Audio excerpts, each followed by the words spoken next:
Hola, ¿qué tal? ¿Cómo están? A todos los que siguen Café y Noticias de Sin embargo al aire, este espacio conducido por Dani Barragán y por Romina Gándara. Yo les doy la bienvenida a todos y también a la invitada que tenemos hoy en este espacio de la libreta de Irma, que se trata de Agustina Basterrica.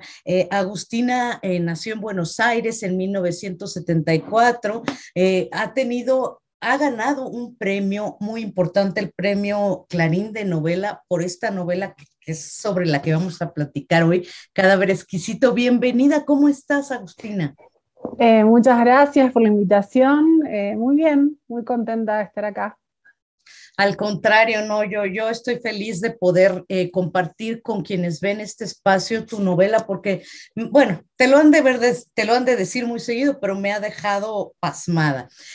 Yo creo que todo el mundo te pregunta del canibalismo, quiero llegar ahí, pero me interesa la manera en la que exploras la maldad humana, los claroscuros de la naturaleza humana.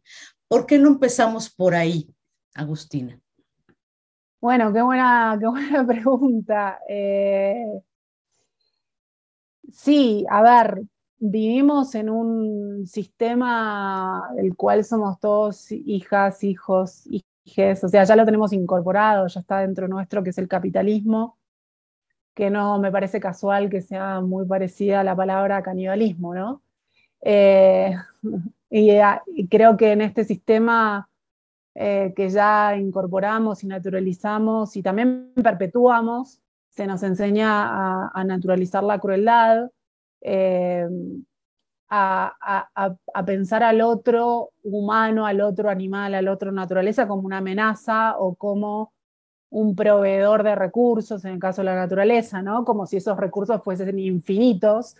Eh, y bueno, creo que la maldad está ahí, ¿no? En no tener empatía por el otro, no ponerse en el lugar del otro.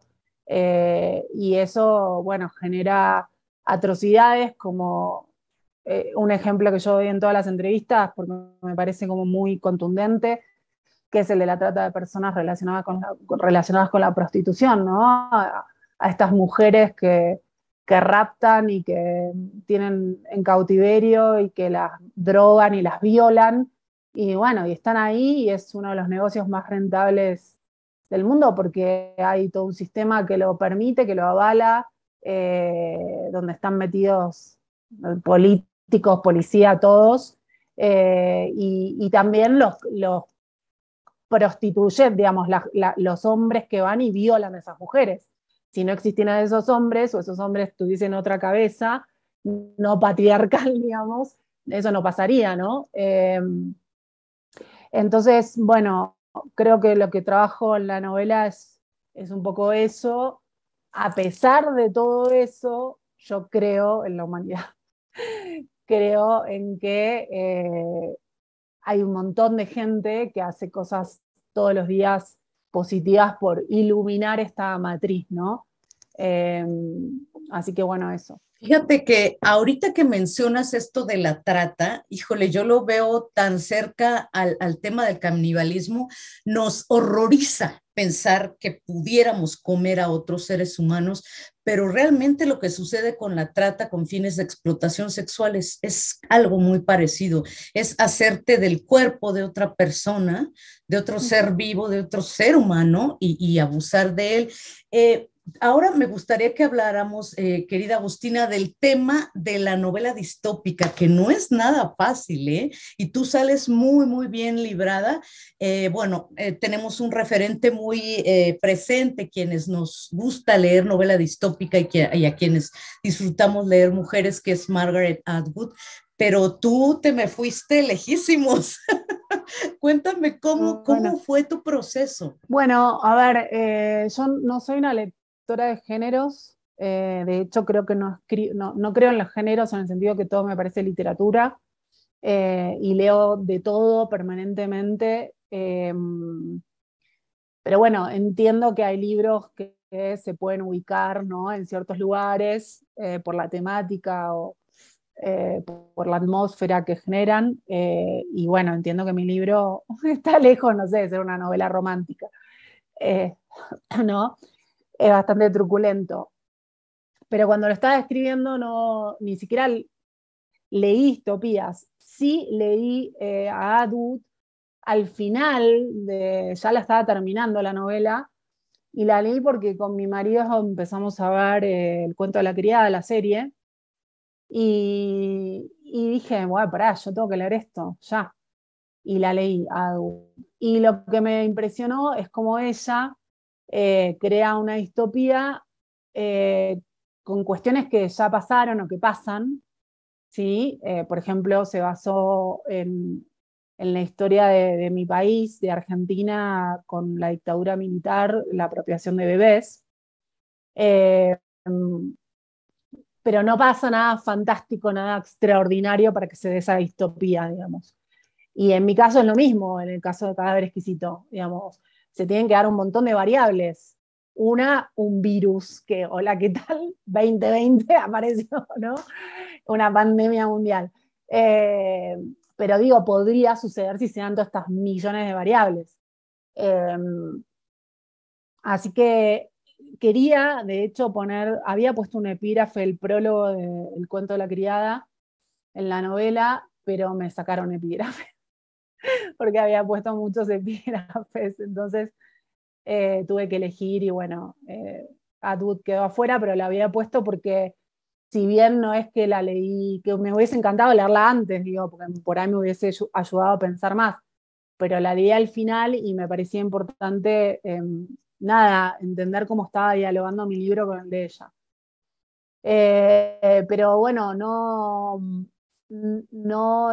empecé a releer distopías y a estudiar sobre distopías cuando ganó el premio la novela y me empezaron a invitar a mesas a hablar de distopías. Lo mismo me pasó con la literatura de terror.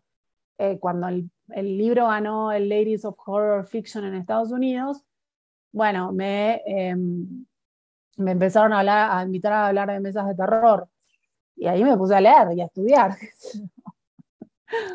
Pero no soy una autora de género, digamos, no me considero. Siento que Cadáver Exquisito sí es una distopia para mí muy personal gusto y que además como en el caso de Margaret Atwood y como en otros casos de novelas distópicas bien hechas, está basada en cosas que pueden suceder.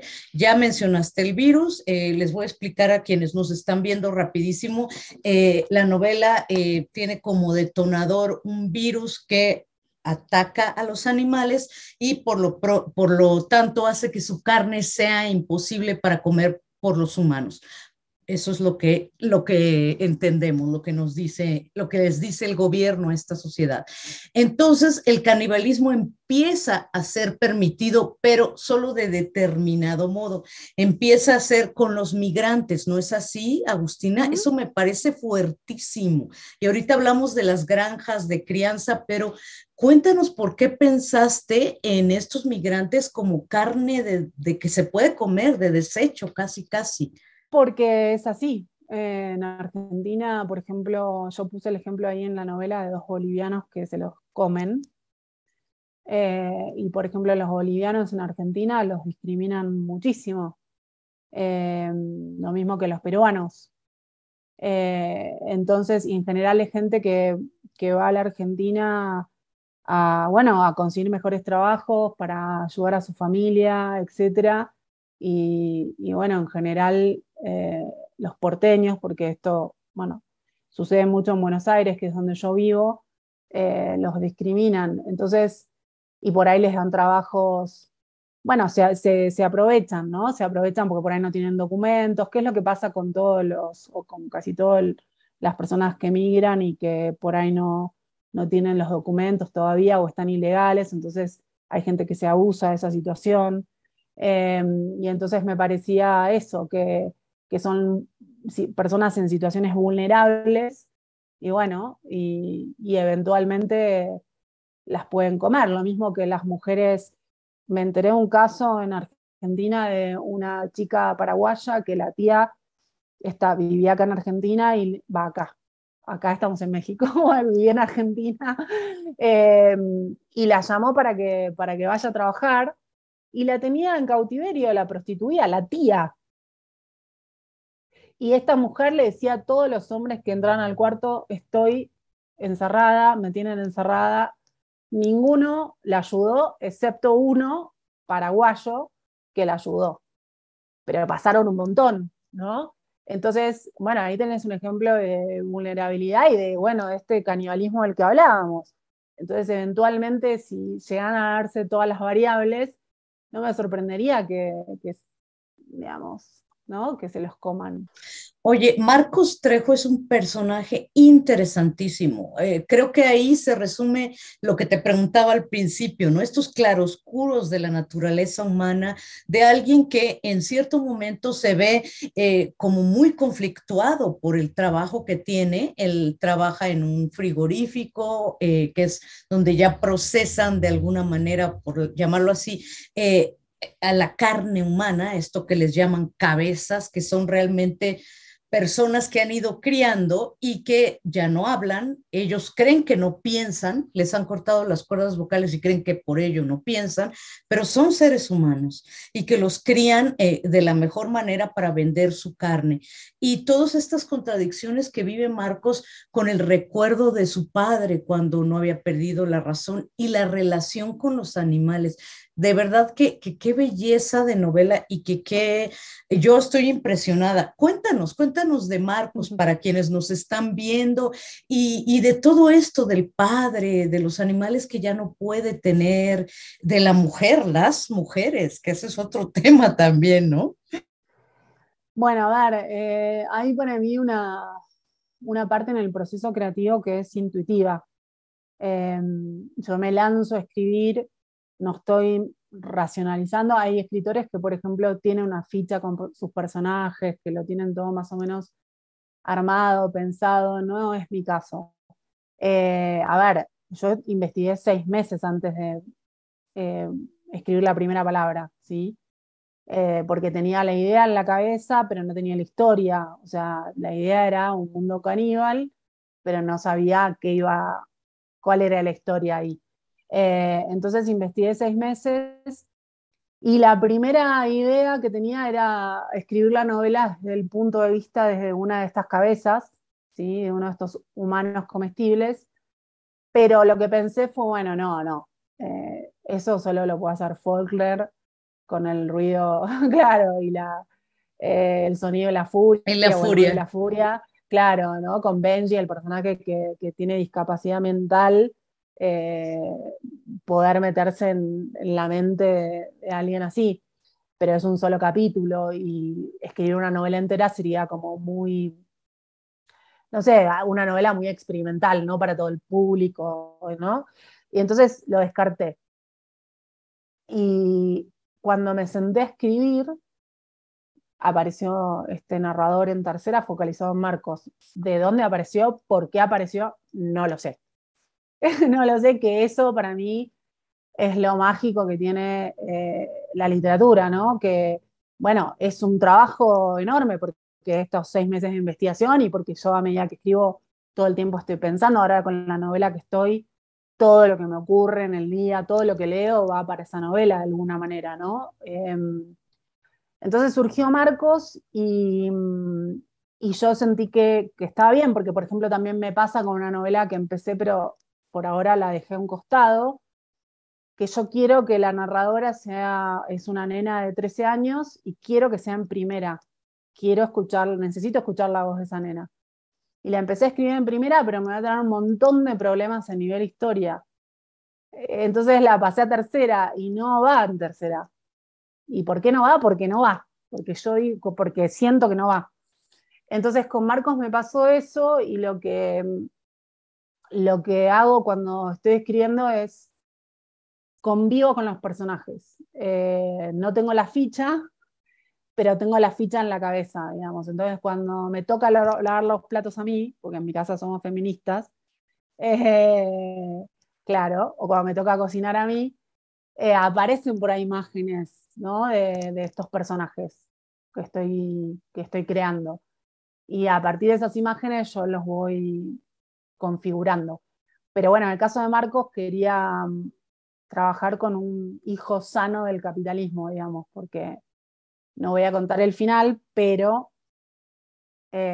bueno, todas las ambivalencias desaparecen cuando encuentra su precio, digamos.